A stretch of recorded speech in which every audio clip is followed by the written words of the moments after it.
Hello again, everyone.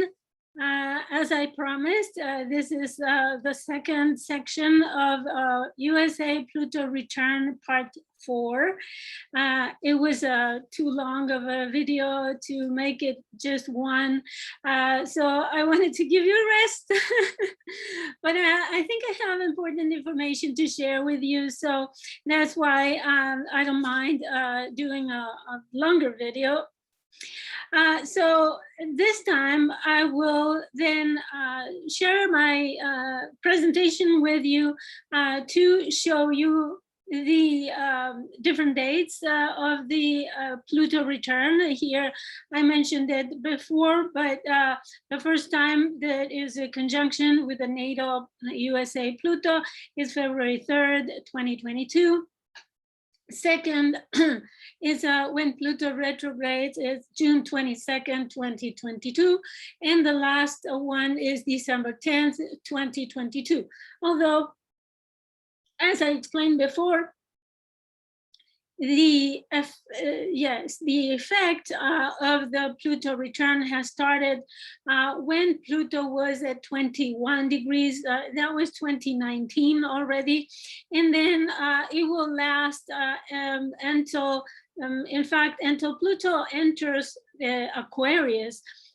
Because there is 3 degrees before and 3 degrees after when transiting Pluto will be with an orb of conjunction with the natal USA Pluto. And as I explained in the previous part 4a, the Pluto in Capricorn has been opposing the stellium in Cancer, the natal stellium in Cancer, which included all those planets. Let me see, by title, let me see here. So I can show you here the chart of the USA with Venus. That was the first one hit, and that was in 2008. And you know what happened then, 2008, 2009, when there was the economy collapse because of the subprime loans, right? And then it hit Jupiter as well. So it affected prosperity as well as the identity of the country, since Jupiter rules the first house. And also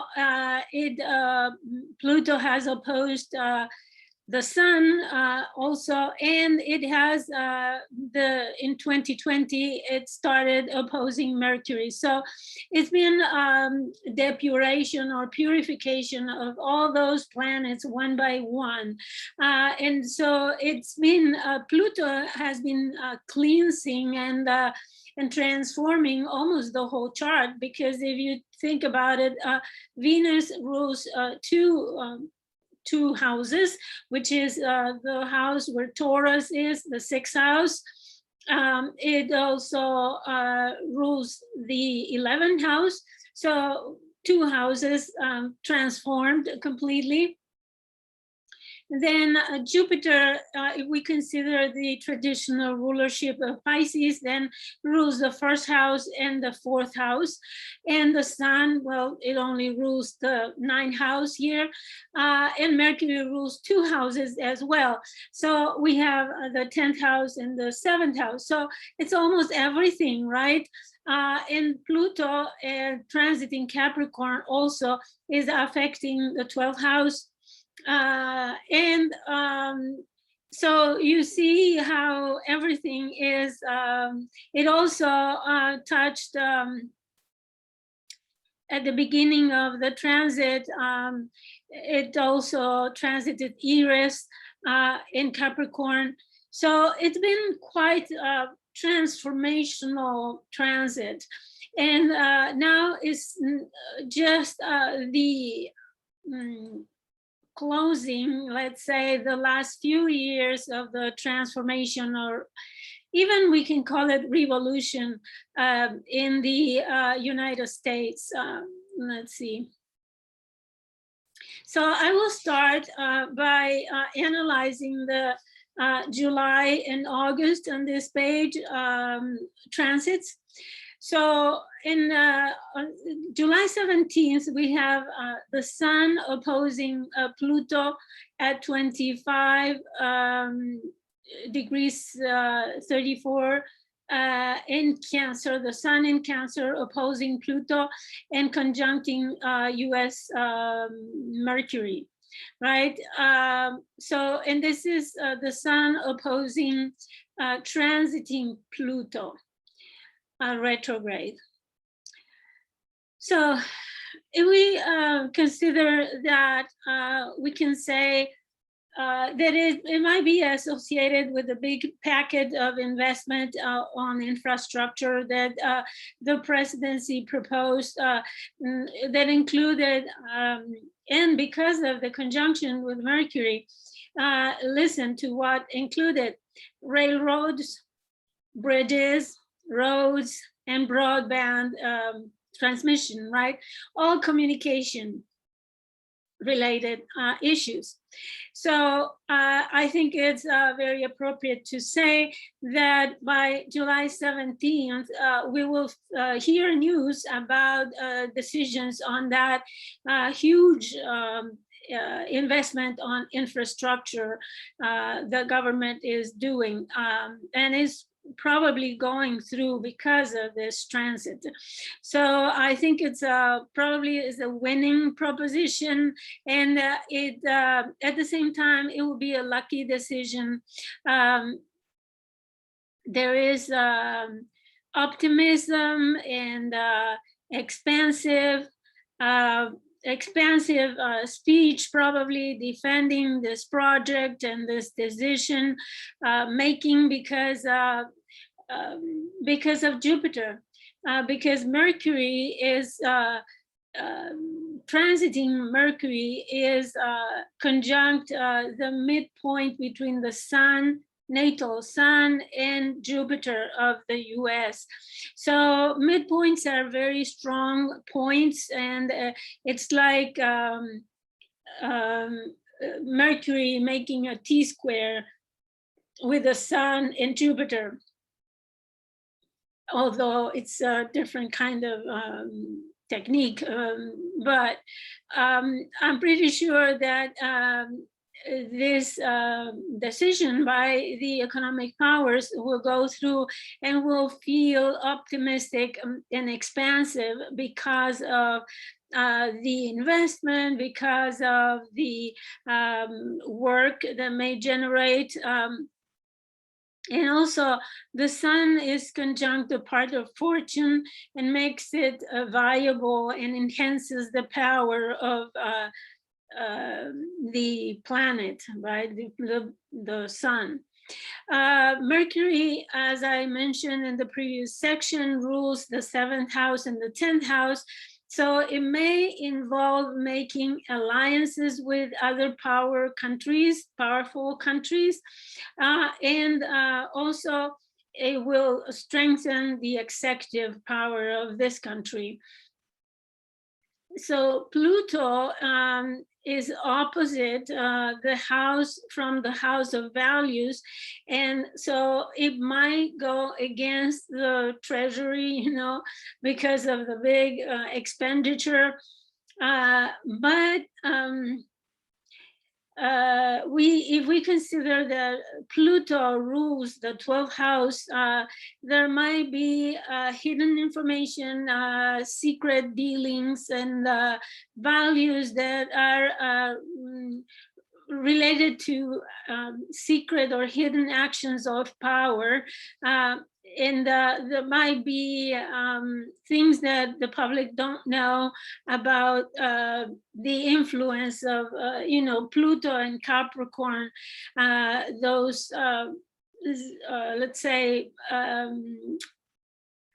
they call it confidential, no, they call it classified information that is not available to the public for 70 years, you know, and those might be opposing this project, as I said, that is proposed in Cancer, you know, in the house, the 8th house. So it talks about transforming the infrastructure, the communication infrastructure of the country. And as I said, Pluto and Capricorn may be opposing though.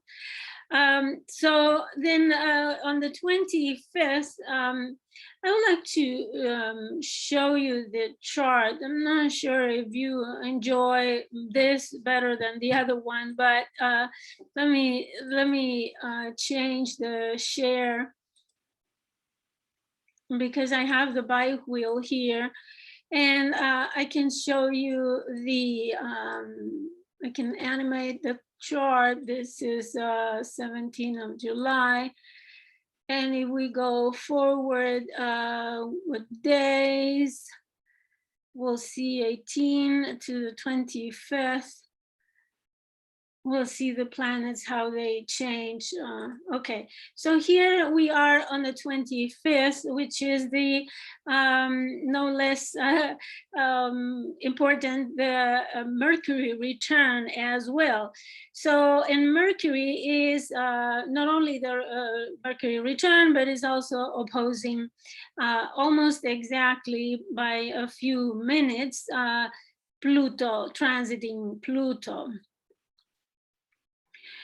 So decisions, contracts, the discourse, communications are opposing the economic power, probably secrets in the Treasury Department. And with Mercury return, there could be developments that carry over for the next 88 days. Which is the whole cycle of Mercury around the zodiac. Also transiting Mars here, it is opposing the natal moon. You see 27 degrees, 27, and it's exact, as you see, 2710, 2710. So Mars is opposing the moon, and the moon represents the public, but it's also the ruler of this Mercury and the ruler of the stellium in Cancer. So this is an important transit for those reasons. So there is maybe actions, aggressions, or assertiveness at international level, because this is the 9th house. That is against the people's interests. So, and if you see that the moon rules the 8th house of crisis and transformations, as well as national debt. So there could be some kind of danger, either economic or otherwise military or something. So in 2020, we had Uranus square the north node of the moon. In here, let's see, the north node, yeah.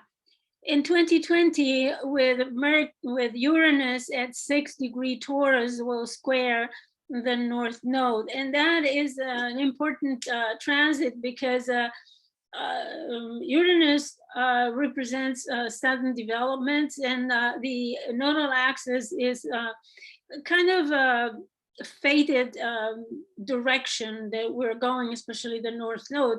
But we are leaving behind the issues of the south node, the 3rd house, and we are heading towards international affairs here. So this, I don't remember what happened with this square to the nodes from Uranus, but you may investigate what happened.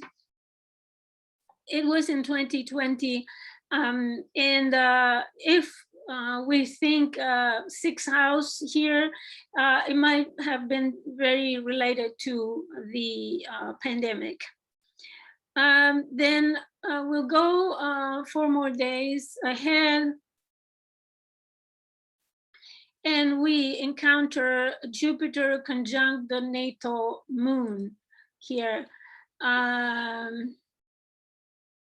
I have this here. So Jupiter 29 degrees.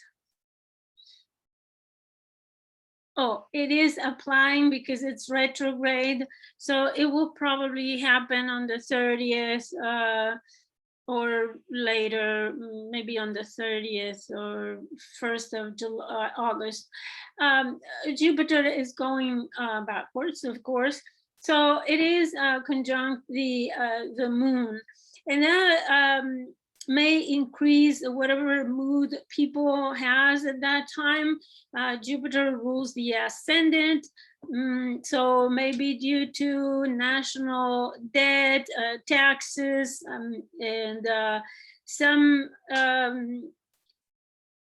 conflict with foreigners in foreign countries, or domestic measures against immigrants, for example, or against asylum seekers. There could be measures against this nation or its principles or its prosperity, right, because of Jupiter.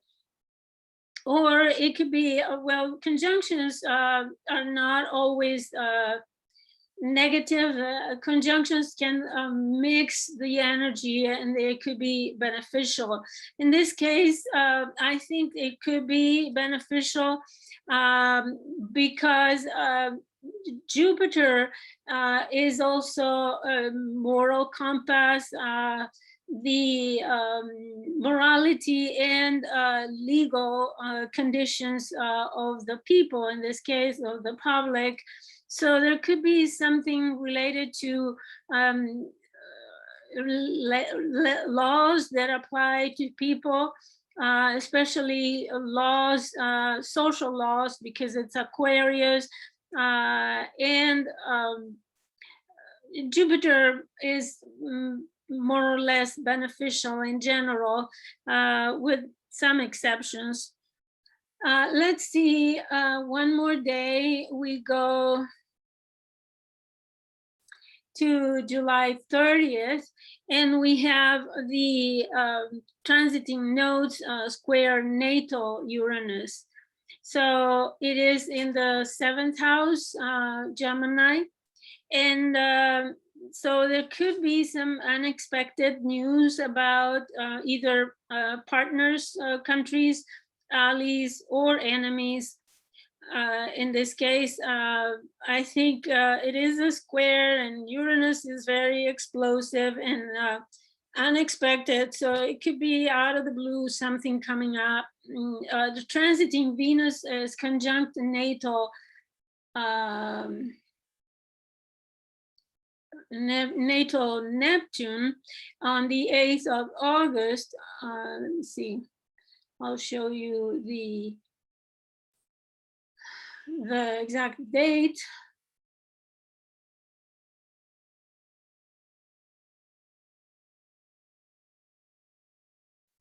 Here we have Venus applying to the natal Neptune, and at the same time we have transiting Neptune opposing the. So this might be confusion, you know, especially I think it could be financial confusions and chaos, but it could also be confusion in healthcare. August may be a time when we see the effects or consequences of the new Delta variation that we have floating around, threatening our peace. So it could be that, or it could be other things regarding health. But in general, it's the 4th house of the 4th and the 10th house. So I don't know, it may be, I don't know, financial confusion or chaos, most probably, delusions about a financial situation, secrets or deception about resources or economy, or it could be that you are just very inspired to invest, make sure that you count your money very well, because you may fall victim of schemes for improvement. Some national programs, financial programs may appear to help people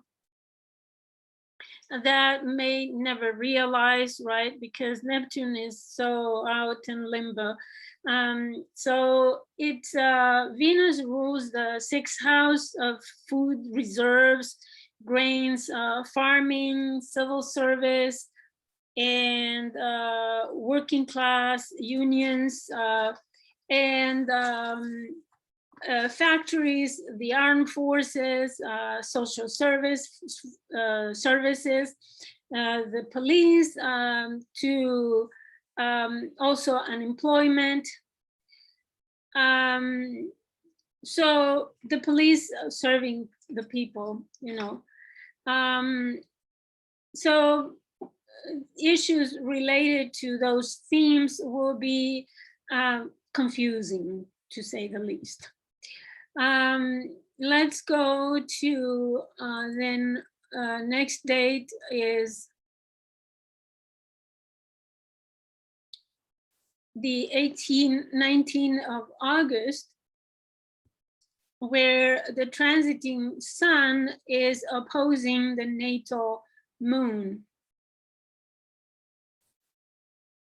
And also transiting Jupiter, that now is exact on top of the moon, as you see here. So there might be a foreign 9th house head of state, the sun, opposing the interests of people, and this expansion, right, that the people are experiencing in communications, 3rd house, may be related to travel restrictions, domestic travel restrictions. It could be also international affairs or foreign trades. Jupiter, as I said, rules the ascendant. So this may be the sun here is opposing the Jupiter and the moon. So, and the 1st house is also the people as the whole. So let's see, next one is on the 22nd of August. And we have a full moon conjunct Jupiter in on top of the moon in the natal chart. So, and that happens at 29 degrees of 29 degrees of Leo Aquarius. So this is an important full moon because it's the lunar return. So this full moon will have an effect on the country for 1 month, for the complete month, because it's a lunar return. So the energy of the moon, the natal moon, which is the people, the public, will be intensified by this full moon, you know, bright and shiny, illuminating the public, and Jupiter expanding what is seen. So, and it might shed light on the people, and also the 8th house, which is the transformation. So there could be a revision of social liberties, secret domestic enemies may appear, It could be related to national debt as well here, or resources of the land, like the produce, the food supplies, and such. And there could be problems with technology and communication that are shown. You know, there is a current investigation on the hacking from Russia. We don't know who, but there's certainly investigations, and there might be information about those hacking events, maybe, because the moon, as I said, shines the light on the truth. So 2 days later,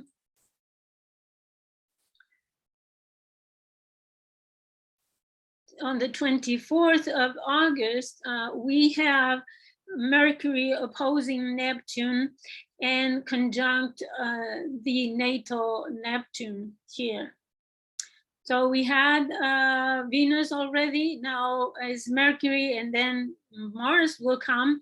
So here, definitely Mercury and Neptune can give misleading information, misinterpretation, deceptive information, confusion, chaotic situation. And we have the moon conjunct Neptune. So, and transiting moon, transiting Neptune here. So it is very, I would say, confusing, to say the least. And there could be disillusionment about what is 10th house, which is, you know, the government, the maximum authorities.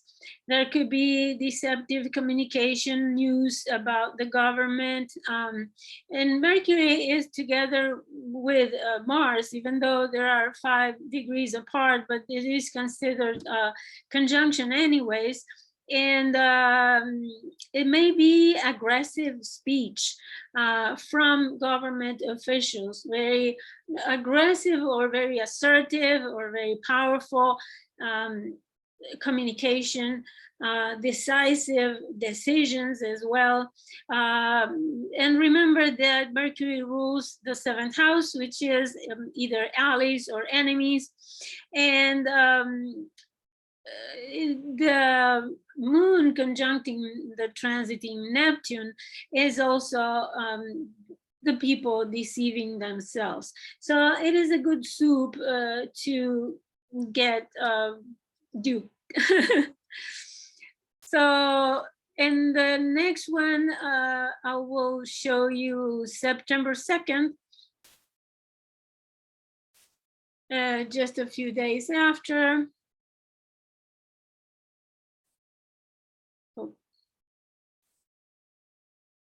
One more day. September 2nd is Mars conjuncting Neptune. And this is not a good day to start a war, that's for sure, because Mars is debilitated by the influence of Neptune, right? Both natal Neptune and transiting Neptune. So Mars in Virgo may be working on health, healing, attention to social services, etc. And there might be problems, confusion, and misleading information, etc. Misleading actions as well. So let's go back to the presentation. Here, we went over all these transits, right? July and August. And this is, we are in September. Now, September 27, let's see. Oh, we have September 12. Mercury, transiting Mercury, is conjunct a natal Saturn in Libra. And in fact, because Mercury is going retrograde in Libra, that will happen 3 times. And this is crucial and very important. You know what happens when Mercury goes retrograde. There is always communication problems, confusions, misleading information, misinformation, misinterpretations of things, and things that need to be reviewed. And it's in the sign of Libra, which is the 11th house, and the 11th house is, let me show you if I have it. No, I don't have it here.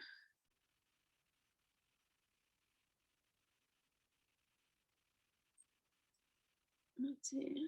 Yeah, 11th house. So Saturn in Libra in the 11th house is the house of the parliament, the house of representatives, the lower house of the Congress, and friends and allies of the nation, hopes and dreams, projects to the future of the nation, long-term national programs for improvement, society's hope for the future, communal institutions that offer relief and shelter. So as you see, we have, let's see, we have this Mercury doing havoc, maybe in the Congress.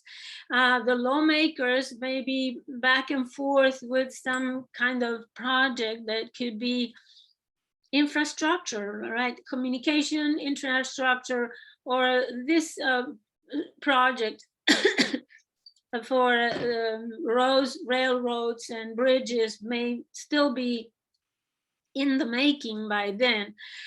So there could be serious discussions, but they need to be reviewed because of Mercury retrograde.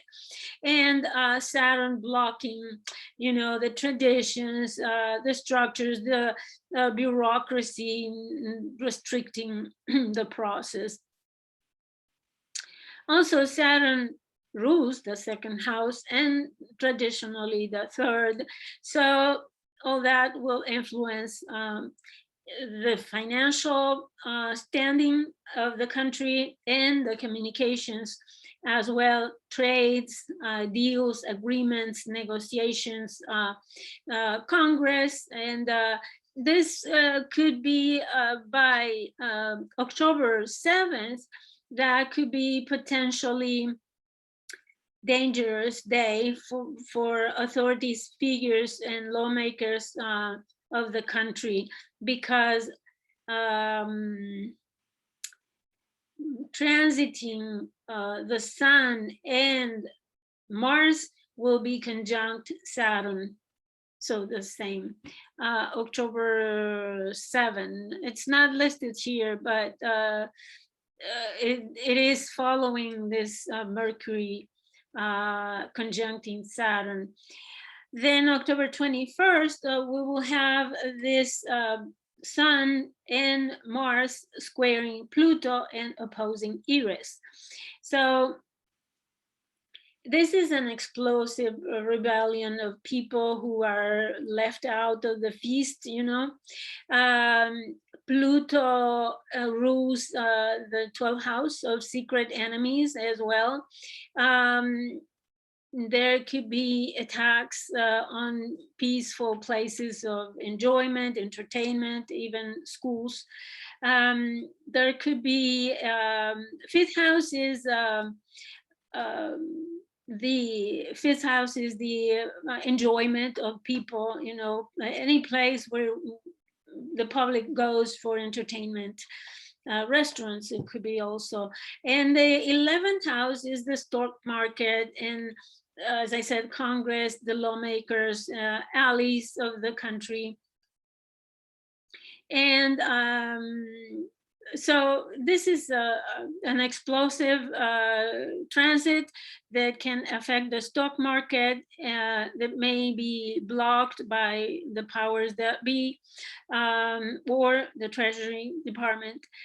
So it is an important date. I think you should consider putting it in your calendar, October 21st, among other things, right? Then we come to December, when Mars in Scorpio squares Jupiter in Aquarius at 26:25, conjuncting the natal moon. So see, this is a square, very powerful, Mars-Jupiter. I mean, Jupiter blows Mars out of proportion in his traditional rulership of Scorpio, which is not the best kind of energy for this kind of square. So it's also traditionally the ruler of Scorpio. So there might be things that the public don't know, right? 12th house, secret deals, actions, or aggressions that conflict with the people, the rising of people, because Jupiter is expanding the power of the people here with the moon.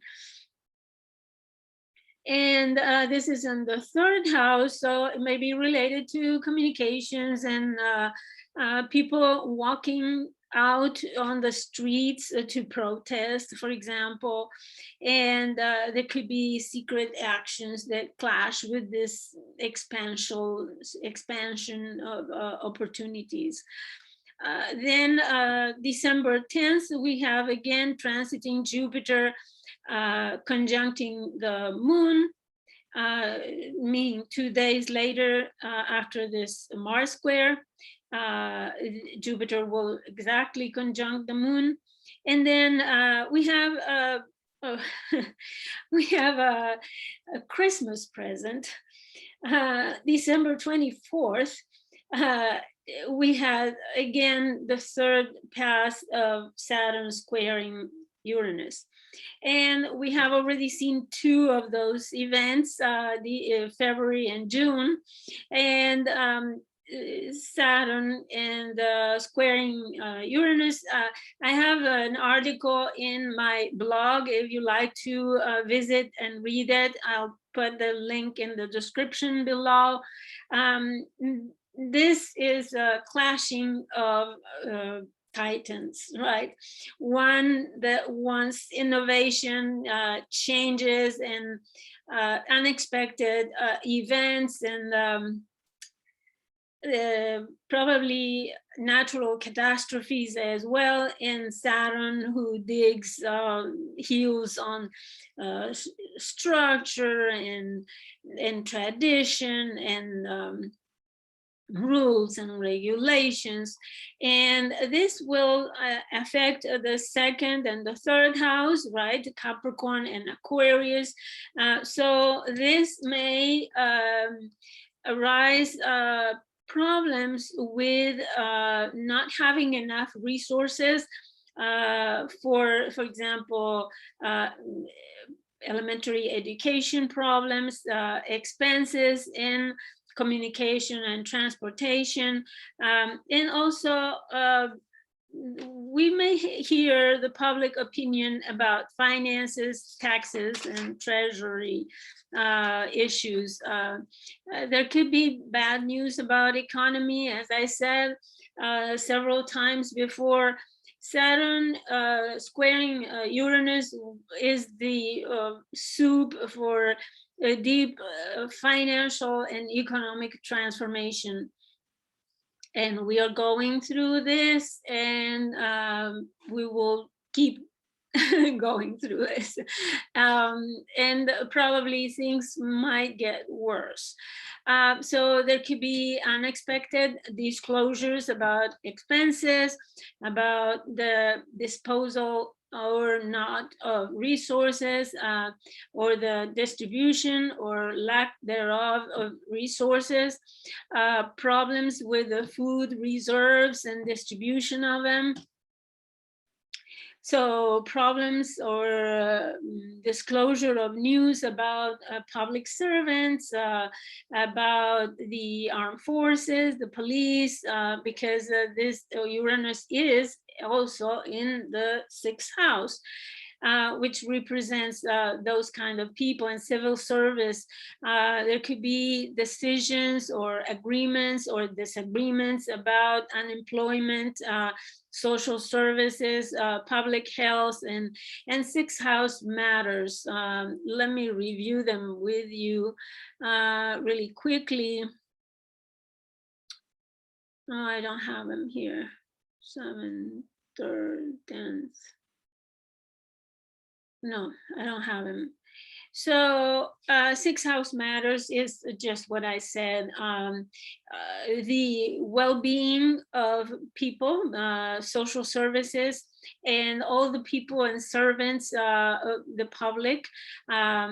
So there could be news about healthcare coverage, for example. There may be that we lose it or we gain, or who knows, it disappears.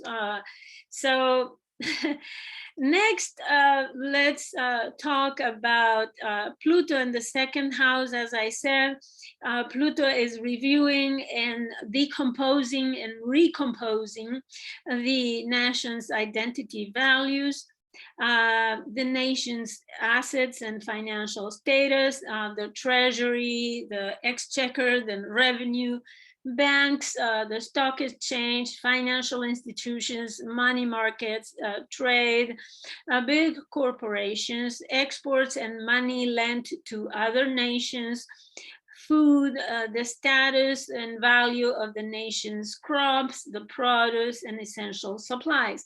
So you can count on Pluto changing the supplies of food and resources in the country. And we have already seen problems with the distribution of pieces needed for the industry. And, you know, when the pandemic last year happened, there was problems with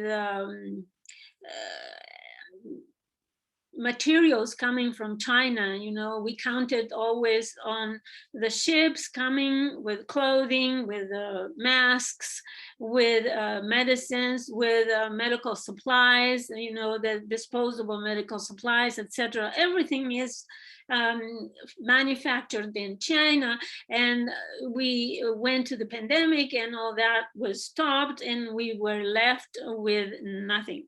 So this is something, the work of Pluto. Pluto is putting us in front of the problems that we don't want to face, and telling us this is the truth, and you need to do something about it, right? And so we need to change our values. And then I talked about Mercury being in the 8th house in Cancer. And these are all the subjects related to the 8th house. Is the house of crises as well, but especially financial and security issues. Financial securities, material security, and all these subjects.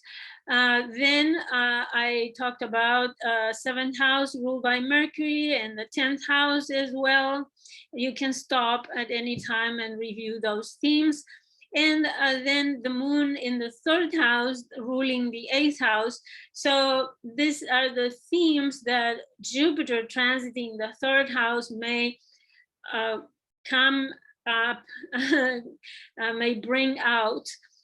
Propaganda, you know, all the communication issues, transportation, especially domestic transportation and travel, elementary educational system, the public opinion, issues concerning freedom of speech. And we analyzed in the previous segment how Pluto opposing Mercury has been changing the public opinion, in the public thinking. The common languages, right? Neighboring nations and documents related to international agreements with the neighbors. So now I would like to, okay, Neptune in the 10th house rules the 4th house of Pisces. And these are the subjects for the Neptune themes in the USA chart. So it's the 4th house is also opposition to the government. So with transiting Neptune there, the opposition to the government could be surreptitious, it could be hidden, it could be misleading, it could be underground, you know, and not in the sense of Pluto, but in the sense of disguised. You know, Neptune rules the make-believe, you know, the masks, for example, people who represent one thing, but in fact they are a different thing. So duplicity, the duplicity of Pisces. And Saturn in the 11th house. These are the themes that I already mentioned about the 11th house. So now let's go to the November-December eclipses of 2021. So on November 19th, we have a partial lunar eclipse at 27:14 Taurus.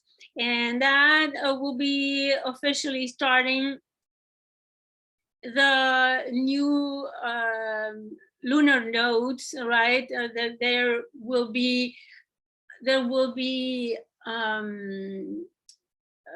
progressing towards transiting in Taurus and Scorpio, right?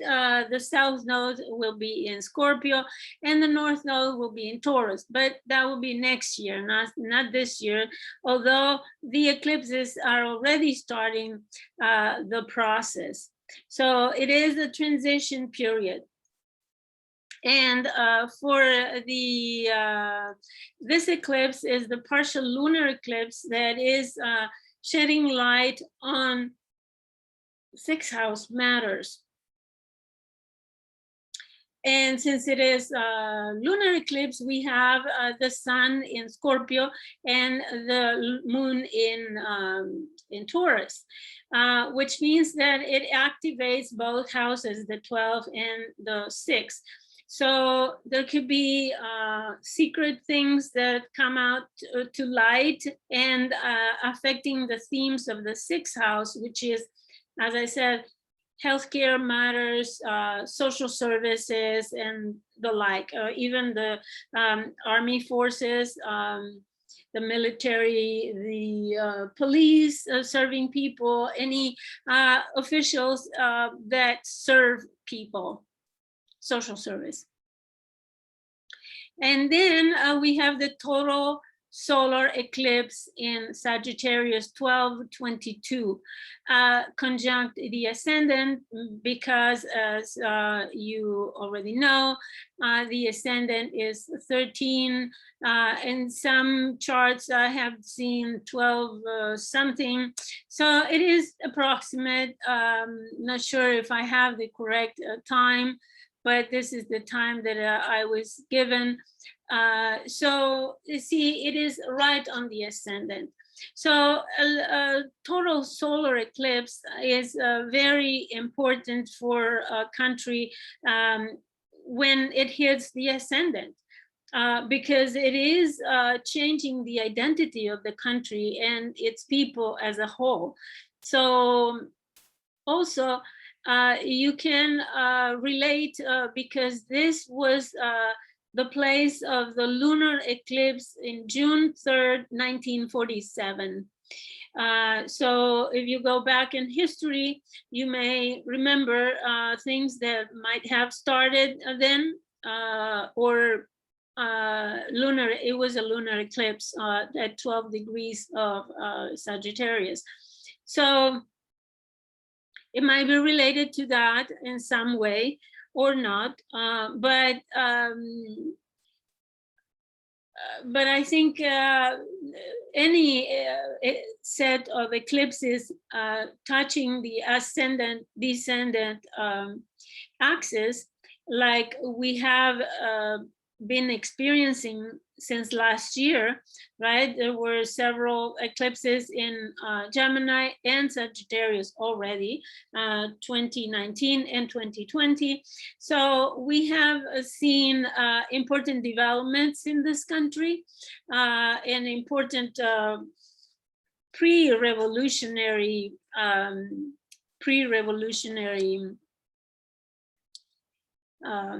events, right? So I think this may give you an idea on what may come up on November 19. These are the themes of the 6th house. As I mentioned, it could be also labor force, public health status, real estate price as well, public works, the granary factories, trade unions, social security service, unemployment insurance, and working conditions. And the healthcare system is also there. And for the total solar eclipse in December 4th, this is affecting the 1st house, which is the general state of the nation, the country and its inhabitants. And we've seen this last year with another eclipse. So here we are, and this is all that I had to talk about for the pre-revolution or pre-Pluto return. So this will cover up until the end of the year, and I will later on have more episodes of this story to tell you more about the chart of the February Pluto return, when the actual day chart for February, when the Pluto return actually happens. And I will analyze the chart and show you my interpretation and what are the possible outcomes and things that may happen. We don't know.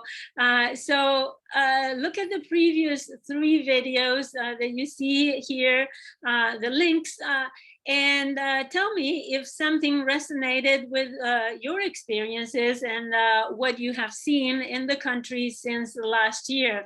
So I hope this was informational and useful.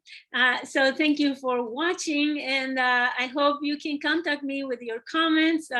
You can ask questions or give your opinion, right? Thank you for watching, and I'll see you next time. Goodbye.